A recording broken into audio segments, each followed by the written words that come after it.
વાલા બાળમિત્રો, આજે હું તમને એક વાર્તા કહીશ.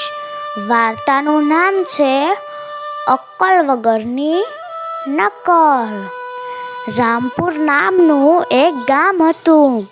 તેમાં એક ખેડૂત રહેતો હતો. એની પાસે એક ગધેડો અને એક કૂતરો પાળેલો હતો.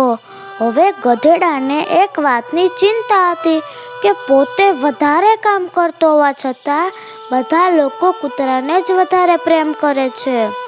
એકવાર ખેડૂત ઘરે આવ્યો ત્યારે કૂતરો મોટેથી ભસવા લાગ્યો અને પૂંછડી પટપટાવવા લાગ્યો. એટલે ખેડૂતે કૂતરાને પ્રેમથી હાથ ફેરવીને પોતાનો પ્રેમ બતાવ્યો. આ જોઈને ગધેડાને પણ વિચાર આવ્યો કે હું પણ માલિકનો પ્રેમ મેળવવા આવું જ કરીશ. બીજા દિવસે જ્યારે ખેડૂત ઘરે આવ્યો તો ગધેડો દોડતો દોડતો હોંચી બોલતો માલિકની આગળ આવી પૂંછડી હલાવવા લાગ્યો.